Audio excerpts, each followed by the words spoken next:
Good evening, friends, and welcome. Tonight, we're embarking on a calm journey through time, where quiet minds engage in thoughtful strategy, and the flicker of candlelight dances softly on the walls of royal chambers. We're here to drift into the world of kings, queens, and knights, not of battlefields, but of chessboards. Dim your lights, settle under your blanket, letting its weight gently remind you that this is your time to unwind. Take a deep, slow breath and let the evening's calmness wrap around you like a soft, warm cloak. Tonight, we'll explore how chess was once the game of kings, where strategy and contemplation held as much power as swords and armies. If this soothing journey helps you drift off, tap like and subscribe, only if it feels right, of course. But for now, let's leave behind the hustle of the day and step into a quieter world, a world where kings and queens took time to pause, reflect, and play. By candlelight. Let me take you now to a dimly lit room, far back in history, where a king sits, deep in thought. The fire crackles softly in the hearth, and the only other sound is the gentle click of chess pieces being moved. Can you see it? The grand room with its thick stone walls, the low light of a single candle illuminating the pieces on the board, and a stillness that feels almost sacred. Imagine yourself there, witnessing the calm, the concentration. It's as if time itself slows down when a game of chess begins. But let's go back further, to the very beginning of the game that would become so important to rulers, thinkers, and strategists. Good evening once again, friends. Imagine yourself now, far from the noise of the modern world. Picture the warmth of a cozy room, nestled deep within the walls of a grand palace, where the only sound is the gentle crackling of the fire in the hearth. It's evening, and a single candle flickers softly beside a wooden chessboard. Take a moment to settle deeper into your blanket and let the shadow stretch long across the stone walls of this ancient room. The air is cool, but the fire offers just enough warmth to make you feel comfortable as you witness a quiet scene, one where a king is about to play the game of kings. But before we get to that moment, let's go even further back in time. Imagine a time long before kings and queens played chess in candlelit rooms. In the 6th century, in a kingdom called India, there was a game known as chaturanga.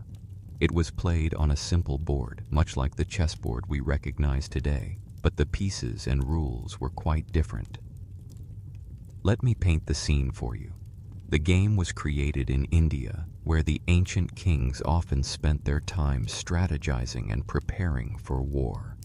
Now, imagine a king who spends hours considering his army, his tactics, his position.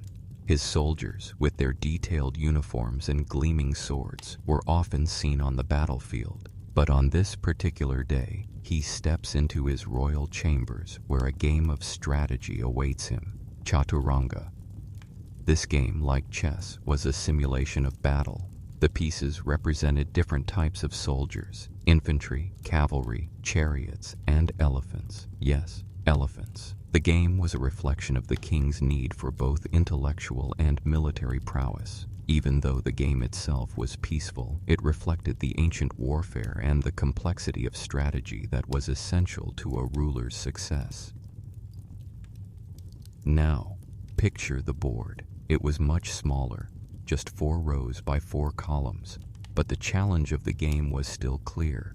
Just as a king needs to outwit his opponents on the battlefield, so too did the pieces on this small board need to be moved with precision and foresight. Each move mattered, and each piece had a purpose, just like the soldiers in a real army. At first glance, it may seem like a simple game, but there was more to it than meets the eye. Chaturanga was a game that demanded careful thought, just like how a king would consider his strategies before marching his army into battle. And so, the game began to evolve, not just as a pastime, but as a tool for rulers to sharpen their minds and practice the art of war without ever stepping onto the battlefield. Can you imagine the scene? A king, sitting under a canopy of silk and gold, his mind whirring with possibilities as he moves the pieces across the board. The candlelight casts dancing shadows across his face, and the only sound is the soft click of the pieces being gently moved, one by one. He plays not just for entertainment, but to sharpen his strategic thinking. Chess, or chaturanga, becomes the very first practice ground for a ruler's mind. As the centuries pass, the game begins to make its way to Persia. The Persians, with their vast empire and intellectual curiosity, adopted chaturanga, but with a twist. They renamed it shatranj, and this is where we begin to see the early stages of modern chess. The Persians took the game and expanded on it. The rules were refined and more pieces were introduced, like the vizier, the precursor to the modern queen. Imagine, for a moment, that the vizier in the game was once a piece of minimal power, but in the Persian courts it grew to become one of the most influential. Perhaps, much like the role of women in royal courts during these times, this was a symbol of change, a quiet shift in power.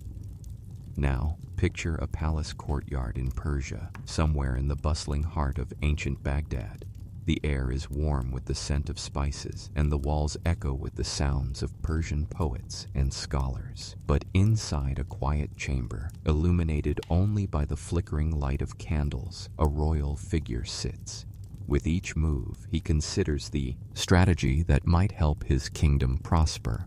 His focus is not on the battlefield, but on a much more delicate battlefield, the chessboard. As chess evolved through the Persian world, it began to take on more and more of the characteristics we recognize today. The rook replaced the chariot, and the bishop replaced the elephant. Slowly, the game became less about warfare and more about intellectual and strategic prowess. The king, of course, remained the central figure, the one piece that needed protection above all others. It's almost poetic, isn't it? How this simple game grew to represent the delicate balance of power, strategy, and protection in the royal courts. As the game of shatranj spread throughout the Arab world, the Islamic scholars of the time, always keen on learning and sharing knowledge, helped preserve and adapt the game, while also introducing it to the rest of Europe through trade routes. And from there, it slowly began to find its way into Europe. What was once a quiet game for kings became a symbol of intellectualism and noble pride across many cultures. But imagine this. It's now the Middle Ages, and you find yourself in the castle of a European king, somewhere in the heart of France or England. The smell of roasting meats fills the air. The crackling of the fire echoes softly against the stone walls. And there, in the dim light, the king is preparing for yet another game of chess. As time passes, chess begins to lose its direct connection to warfare and instead becomes a game of intellectual and social value. Nobles, scholars, and kings now view it not only as a pastime, but as a mental exercise, a way to hone their minds and display their wisdom. Much like the quiet strategy of a well-executed political plan, chess became a game for the mind, where each piece had its place, and every move was calculated with great care. The game has now moved from the peaceful courts of ancient India through the Persian courts and into the heart of European royalty. The queen, once a weak piece, has now become one of the most powerful forces on the board. The game reflects this shift, much like how the role of women in European society began to change during this period. And there, in the soft candlelight, the pieces continue to move, as they have for centuries, each turn a quiet reminder of the intellectual challenges that have defined the role of kings and queens throughout history.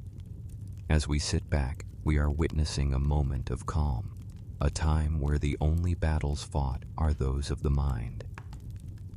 Now that we've journeyed through the early days of this quiet game, let us turn the page and imagine how chess found its way into the grand courts of Europe. The flickering candlelight still illuminates the room, but the game has become more than just a pastime. It has become a symbol of power, intellect, and nobility. So take a deep breath, my friend, and let's move forward in time. Let the quiet rhythm of chess draw you into a new chapter of history. Now, as the soft glow of the fire dances around us, let's imagine ourselves in a grand candlelit room in medieval Europe. The stone walls of the castle are thick, designed to keep out the cold, yet the flickering light from the hearth creates warmth, and the scent of burning wood fills the air. The sound of soft whispers and the distant clink of metal can be heard in the background.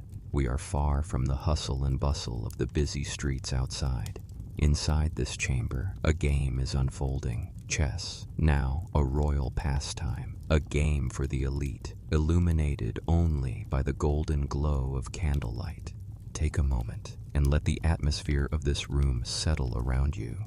You can almost feel the weight of the centuries, the history, the culture that shaped this game as it reached the courts of Europe.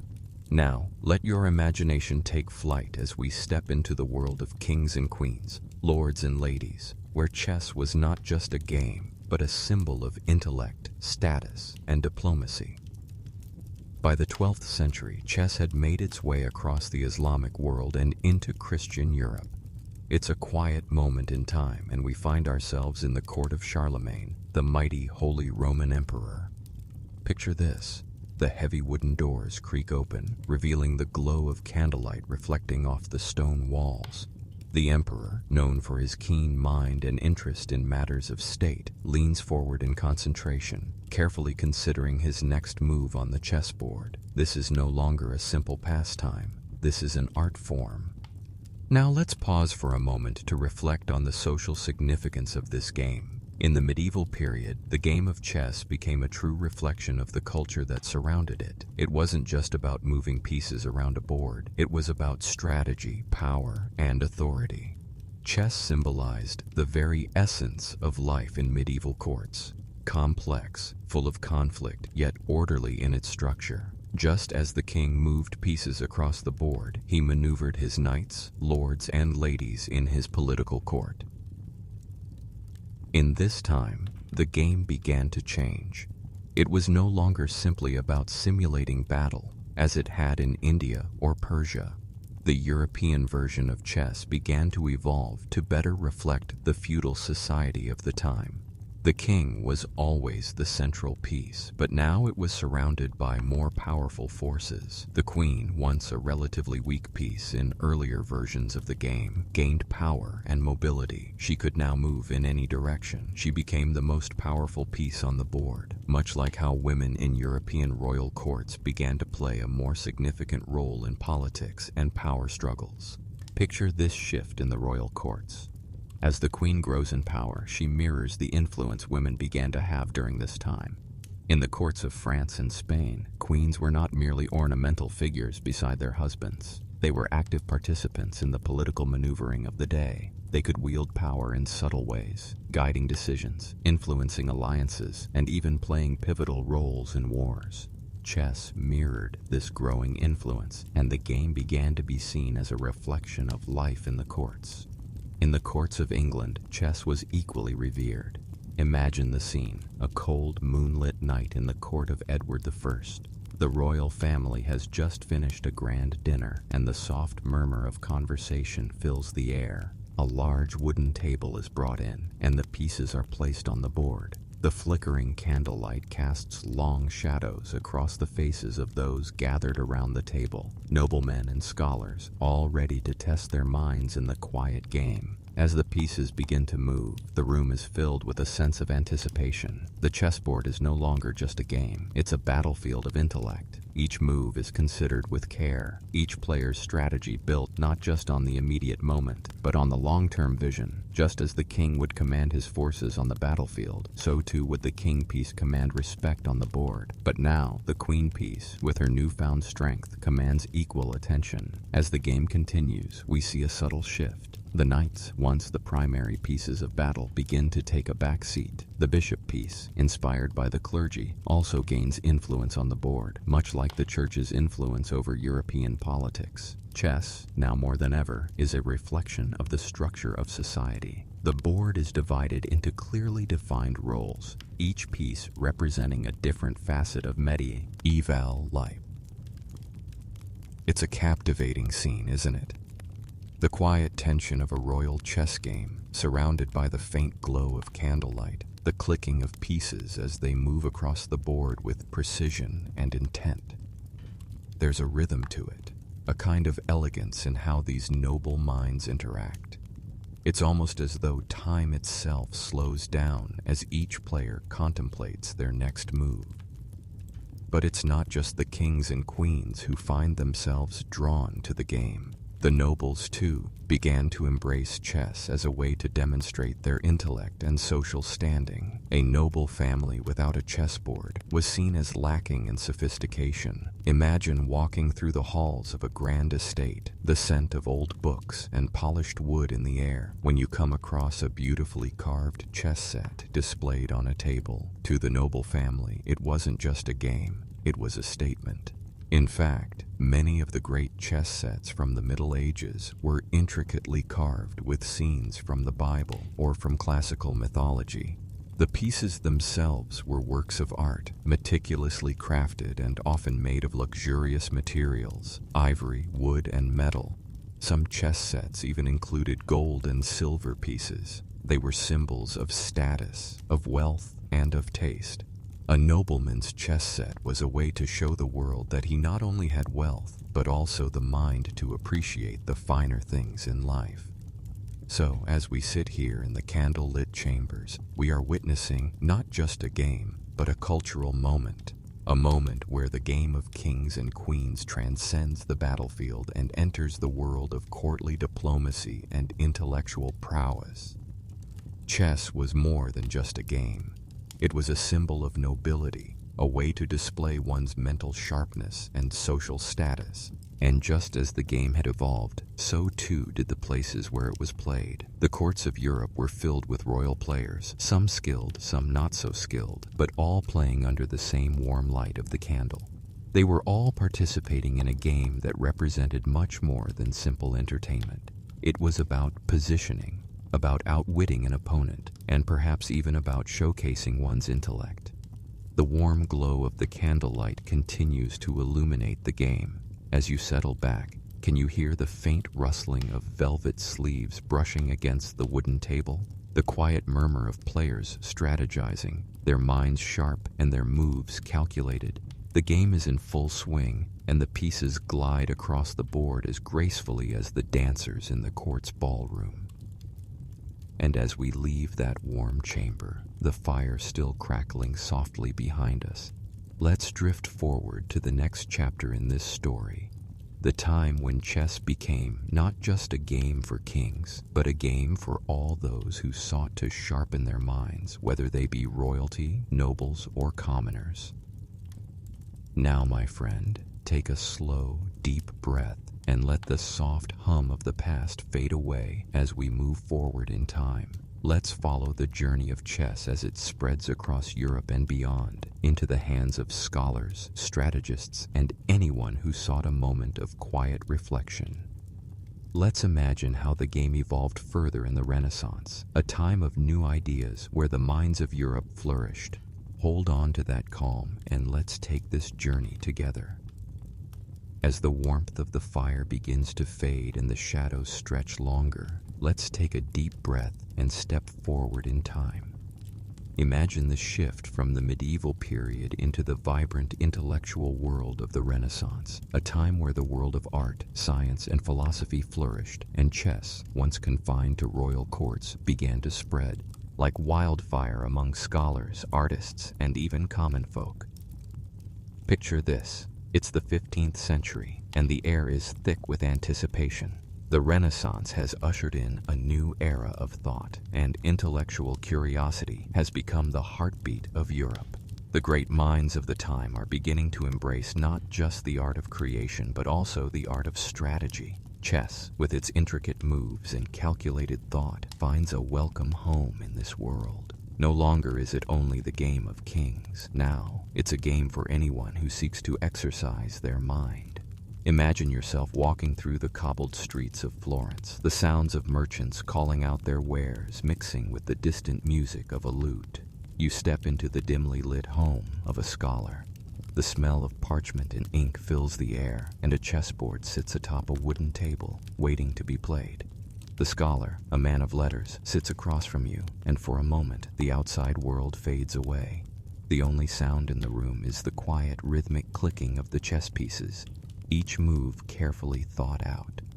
This is a time of transformation for chess.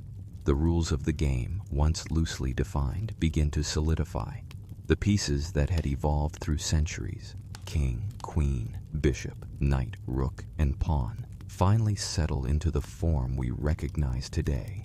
The queen, once a humble piece in the game, now becomes the most powerful force on the board, reflecting the changing roles of women in European society. In the courts of Europe, women were beginning to wield more influence in matters of politics and power, and this shift in the game mirrored the evolving cultural landscape. But it's not just the queen that changes. The bishop, which had once moved only a few squares in a limited direction, now gains the ability to move diagonally across the board, reflecting the growing complexity of strategy in both the game and in life. Chess has transformed into a more dynamic and fluid game, much like the Renaissance itself, a period of rebirth and renewal, where old ideas are discarded and new ones take their place. Let's take a moment to reflect on this shift. During the Renaissance, chess wasn't just a game, it was a tool. It became a way for scholars to practice logical thinking, strategists to hone their skills, and even artists to draw inspiration. The art of chess began to permeate the intellectual circles of Europe, and it wasn't long before the game became a symbol of not just leisure, but of mental sharpness and social refinement. In Italy, the game was embraced by some of the most brilliant minds of the time. The Medici family, known for their patronage of the arts and their intellectual prowess, hosted chess games in their courts. The echoes of a distant time linger in these chambers. Imagine the quiet hum of conversation mixed with the soft shuffle of chess pieces as a nobleman faces his opponent, calculating every move with precision. In this world, a game of chess is not simply a pastime, it's a social event, an intellectual display. Across the Alps in Spain, the game continued to gain popularity, especially in the royal courts of Queen Isabella and King Ferdinand. Spain, with its rich history of military strategy and diplomacy, embraced the new rules of chess, and the game quickly became a favorite of the Spanish court. The queen, still a pivotal figure in the game, now symbolized not just the power of royalty, but also the growing influence of women in European political and social life. Let's pause for a moment, shall we? Picture yourself in one of those grand courts, where chess is no longer just about a king defending his kingdom, but about the movement of power and ideas. The game is being played in candlelit rooms, surrounded by scholars, artists, and royalty. The air is filled with the sharp scent of ink and parchment, and the soft hum of distant conversation mixes with the occasional clink of a chess piece moving across the board. Can you feel it? The calm of the room, the quiet intensity of the game, the subtle knowledge that this game is more than just an idle pastime. It's a reflection of the complex, ever-changing world outside, and this is when chess began to transform into what we recognize today. As chess continued to evolve throughout the Renaissance, it began to take on a more competitive nature. No longer was it a solitary pursuit for kings and scholars alone. It became a popular pastime among the growing merchant class, whose members had the leisure and the means to partake in such activities. Chess, once reserved for the elite, was now a universal game, played in taverns, homes, and public squares. But the shift wasn't just in who played the game, it was in the very nature of the game itself. With the rise of printing presses and books being published more widely, chess became accessible to more people. Imagine for a moment that you're sitting by the fire, reading a newly printed chess manual, learning strategies and moves that had once been reserved for the most intellectual minds in Europe. The game that had once been a royal secret is now in your hands. And so the Renaissance, a time of rediscovery and new beginnings, helped solidify chess as not just a game, but a universal challenge for all who sought to master it. The intellectual rigor, the careful thought, the patience required all mirrored the virtues of the age. Now, my friend, as we leave the echo of the Renaissance behind us and move forward in time, let us take a quiet journey into the royal courts once more. But this time, we'll find ourselves in the dimly lit chambers of kings who played chess late into the night, their faces illuminated by the soft flicker of candlelight, their minds focused not on warfare or politics, but on the quiet battle of wits across a chessboard. Let's drift forward now and see how chess became not just a royal pastime, but a timeless ritual for kings and queens alike. As the fire in the hearth crackles softly, a deep silence blankets the royal chamber. It's late, far later than any typical royal affair would stretch into. Yet here, in the quietest hours of the night, we find ourselves at the heart of something uniquely royal, a midnight chess game. Imagine the scene, if you will. The room is dim, save for the flickering light of a few candles scattered across the large table. Their soft glow casts long shadows across the ornate stone walls, where centuries of history seem to come alive. The air smells faintly of burning wax and polished wood, the weight of centuries pressing softly upon this regal space. A large window on one side of the room offers a glimpse of the moon, but it's the silence of the night that envelops you. A king, perhaps Louis XIV, the Sun King himself, or Frederick the Great, sits at the head of the table, facing his opponent, another royal or trusted advisor. The chessboard between them is set, each piece carefully arranged, as it has been for countless royal games. The pieces are carved from ivory and ebony, smooth and cool to the touch, their intricate designs speaking of wealth and artistry. Chess, once a game only for the nobility, has now become a cherished nighttime ritual. The king and his opponent are not simply playing to win, they are playing to unwind, to sharpen the air minds, and to engage in a quiet intellectual battle. Here, away from the day's politics, military matters, and court intrigues, the chessboard is a space where strategy is king and where even the smallest move can carry deep meaning. Now imagine the hum of conversation in the background, low and distant, as courtiers in the adjoining rooms whisper amongst themselves. The music of a harp or lute gently filters through the hallways, offering a delicate soundtrack to the game. Perhaps the court jester is even in attendance, offering witticisms that hang in the air, occasionally lightening the mood. But in the center of this royal world, the game persists, a quiet battle of wits played under the veil of night. Can you see it? The clink of a rook as it slides across the board, the steady, calculating movements of the queen, powerful and graceful in its dominion of the chessboard. The king, always at the center, fragile and yet commanding, moves with a careful, deliberate pace. The knights, their unique movement like that of a gallant horse galloping across the field, bring an added layer of strategy to the game. And then there's the pawn, the humble soldier, sacrificed in the pursuit of a larger goal. Each piece plays its role, and every move matters. But this game is not just about the strategy on the board, it's about something more.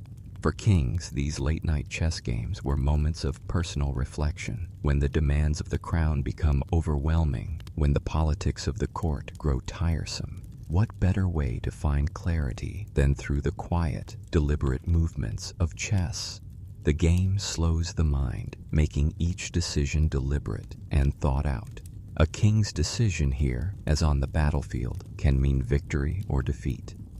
Yet in the calm of the chessboard, there's peace, a respite from the chaos that so often surrounds royalty. It's fascinating, isn't it? How these rulers who commanded armies and empires could lose themselves in such a quiet, controlled game. The power of a king was rarely in his ability to command in war alone. It was also in his intellect, his ability to outthink his opponents and his rivals, on the battlefield, in court, and yes, even on the chessboard. At these late-night games, it wasn't uncommon for rulers like Charles V of Spain or Peter the Great of Russia to engage in a long game lasting hours. The game wasn't just about leisure. It was about mental exercise. It was a chance for the king to test his mind against a worthy opponent, to consider strategy in its purest form, removed from the politics of the day. For those who were fortunate enough to be part of these midnight sessions, it was a rare glimpse into the more private side of a monarch. It's almost as if the game brought them closer to their subjects, not in terms of authority or power, but in terms of shared human experience. The courtier who sat across from the king, moving the pieces, was not only his subject but also his equal in that moment. Here, all that mattered was intellect, not rank. And so, these royal games continued through the centuries, always by candlelight, always with the steady hum of life in the background. In these moments, rulers found a quiet space where they could focus not on war or politics, but on something far more cerebral, the game of chess.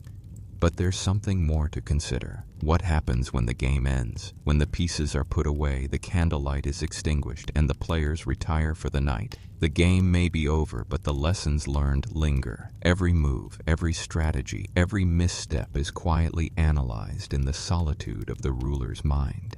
The intellectual exercise that chess provides doesn't stop when the pieces are cleared from the board.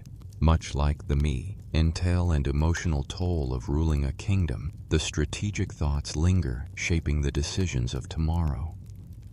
Let's pause for a moment. Imagine the flicker of that last candle as it dims, the chessboard now cleared, the players standing and stretching after hours of quiet play. The tension in the room begins to dissolve, and the silence of the night envelops the space. Perhaps, as they leave the room, the king or queen will walk to their window, gazing out over the darkened palace grounds. The moon casts a soft light over everything, and for a brief moment, all is still. The weight of the crown may return in the morning, but for now, the king is just a player, like the others, lost in the quiet of his thoughts. As the candle flickers one last time, casting its soft glow on the now empty chessboard, we leave behind the royal chambers and step into the calm aftermath of the game. The pieces have been cleared, but the lessons remain.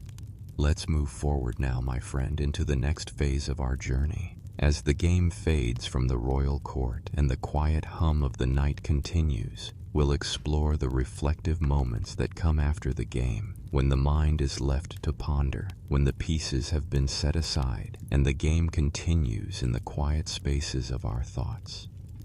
Take a deep breath, and let's drift onward. As the final flicker of candlelight softly fades into the stillness of the night, let us linger in that space just after the game has ended. The pieces are neatly arranged on the board once more, no longer moving, no longer engaged in their dance of strategy. The fire in the hearth, once crackling with energy, now settles into a gentle glow. The room, once alive with the quiet hum of royal rivalry, now holds only the lingering echoes of a game well played.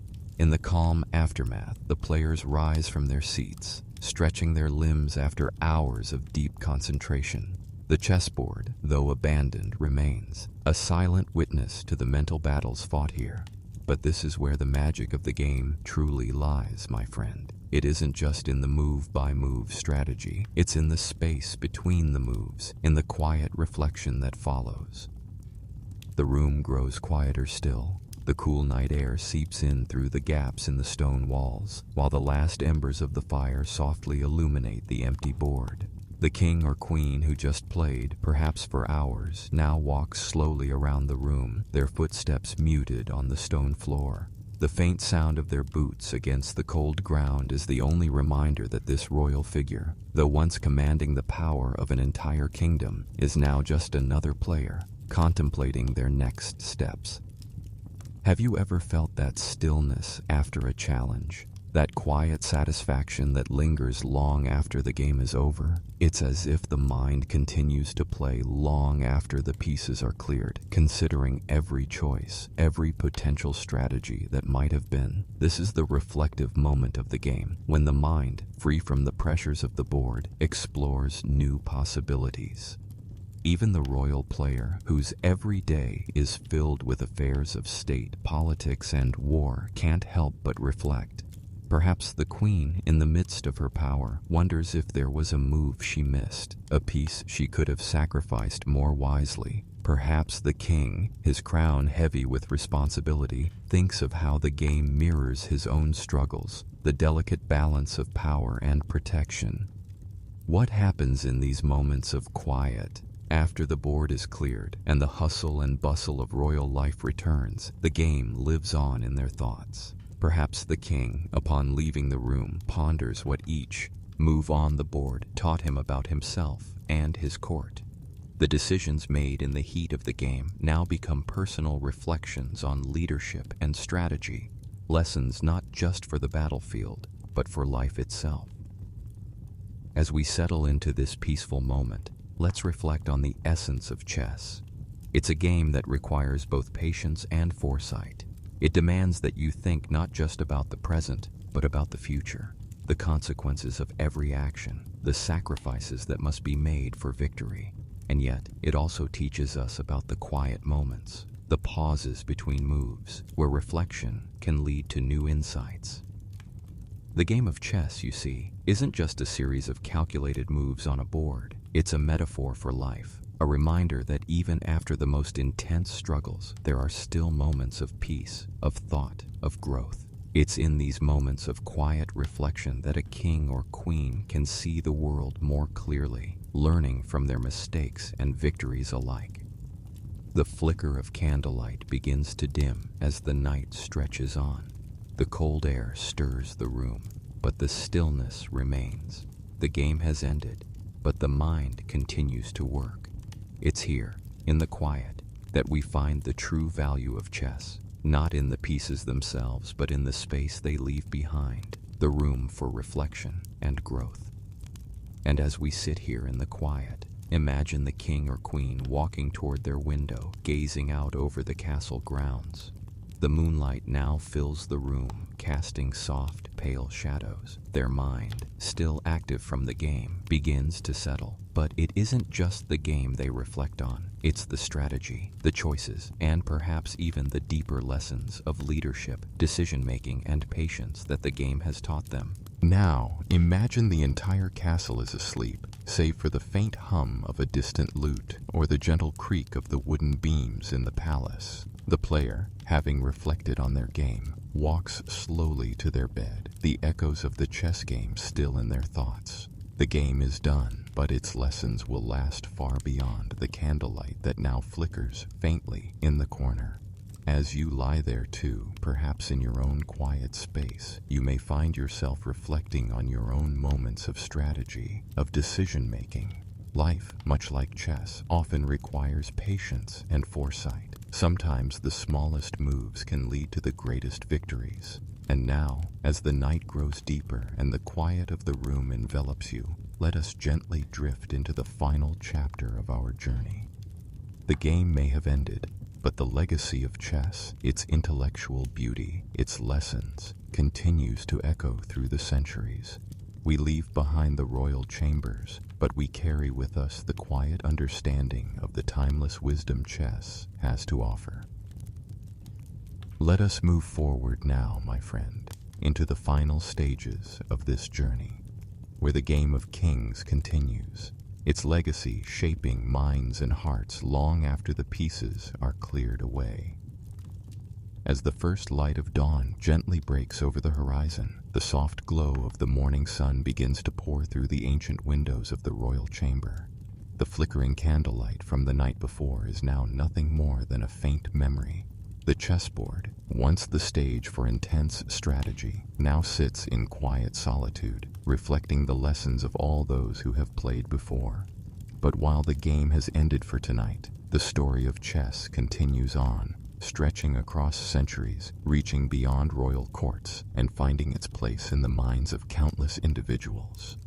Chess, though born in the minds of kings, has slowly become more than just a game for the elite. It has transcended the boundaries of courts and palaces, weaving its way into the fabric of societies worldwide, bringing with it a legacy that endures through time.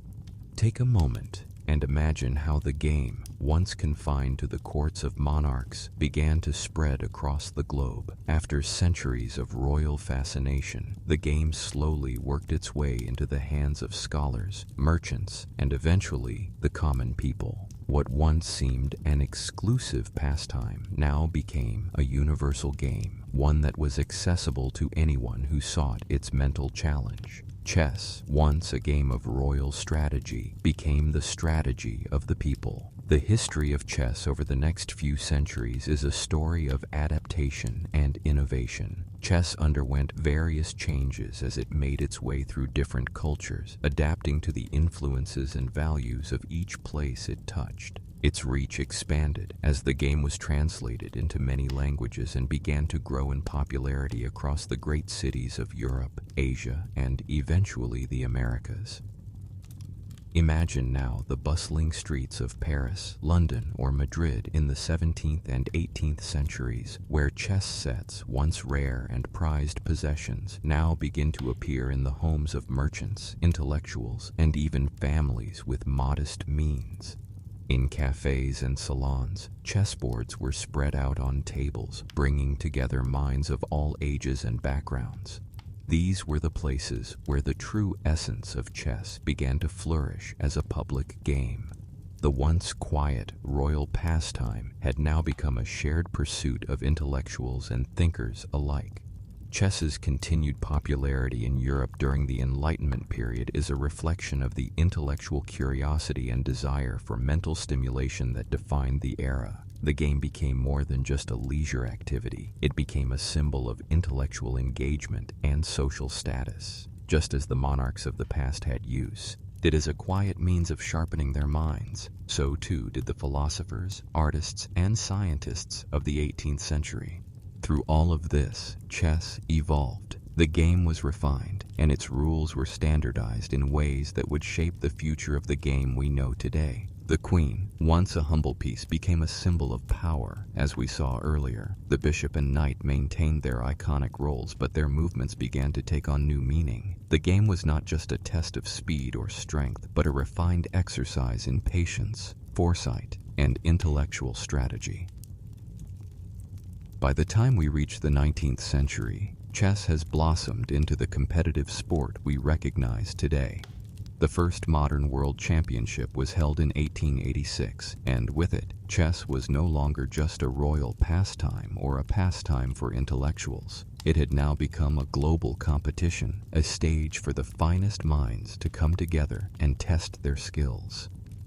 The rise of the grandmasters, those titans of the chessboard, began to take form. Players like Wilhelm Steinitz, Emanuel Lasker, and José Raúl Capablanca would forever shape the way the game was played, pushing the boundaries of strategy and depth.